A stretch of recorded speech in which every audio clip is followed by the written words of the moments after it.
ดีๆแบบนี้ต้องแชร์สำคัญมากๆถ้าสัญญาณเตือนก่อนเกิดโรครีบดูก่อนสายค่ะทราบหรือไม่คะว่ามีความเปลี่ยนแปลงบางอย่างในร่างกายที่อาจเกิดขึ้นแล้วดูเหมือนเป็นเรื่องธรรมดาแต่จริงๆแล้วคือสัญญาณร้ายที่หากเรามองข้ามอาจเกิดผลเสียต่อสุขภาพตั้งแต่ปัญหาเล็กๆไปจนถึงเรื่องใหญ่ได้ค่ะ วันนี้จึงอยากชวนคุณมาสังเกตสัญญาณของร่างกายเพื่อประเมินความเสี่ยงหรือความน่าจะเป็นของโรคที่อาจเกิดขึ้นเพื่อให้คุณได้ดูแลตัวเองเพิ่มเติมหรือเตรียมตัวรับมือความเจ็บป่วยได้ทันท่วงทีค่ะ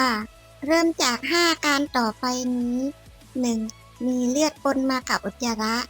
อาจเป็นอาการเริ่มต้นของการเป็นฤทธิ์สีดวงทวารหรือมีอาการลำไส้อักเสบไปจนถึงเป็นสัญญาณของโรคมะเร็งลำไส้ใหญ่ได้ค่ะ 2. ปัสสาวะออกมาเป็นเลือดอาจส่งผลจากภาวะโรคนิ่วในท่อไตหรือกรวยไตกระเพาะอาหารปัสสาวะอักเสบจนถึงมะเร็งกระเพาะอาหารค่ะ 3. มีเลือดไหลออกจากหัวนมอาจเป็นสัญญาณของอาการเต้านมอักเสบหรือโรคมะเร็งเต้านมแต่หากมีน้ำนมไหลออกมากับเลือดด้วยอาจต้องตรวจเรื่องเนื้องอกในสมองเพิ่มเติมค่ะ 4. ริมฝีปากขอบตาและเล็บมีสีคล้ำลงอย่างเห็นได้ชัด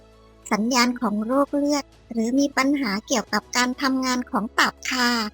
5. มีก้อนบวมหรือแข็งเป็นไตเกิดตามส่วนต่างๆของร่างกายถ้าก้อนบวมนั้นเป็นก้อนที่เคลื่อนไหวไม่ได้อาจเป็นก้อนที่เกิดจากการสะสมของไขมันในร่างกาย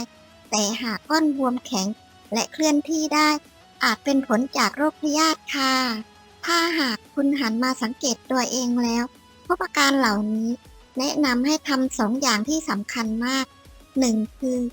อย่าตกใจและคิดแต่ในด้านร้ายค่ะให้ตั้งสติค่อยๆพิจารณาความเปลี่ยนแปลงร่วมอื่นๆของร่างกายค่ะ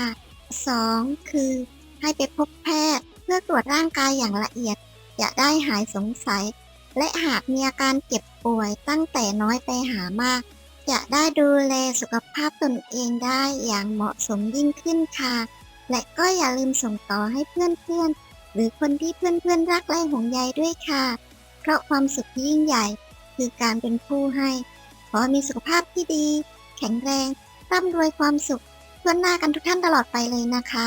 อย่าลืมถ้าคุณชอบกดไลค์ถ้าคุณถูกใจกด Subscribe เพื่อเป็นกำลังใจให้แก่พวกเราด้วยค่ะ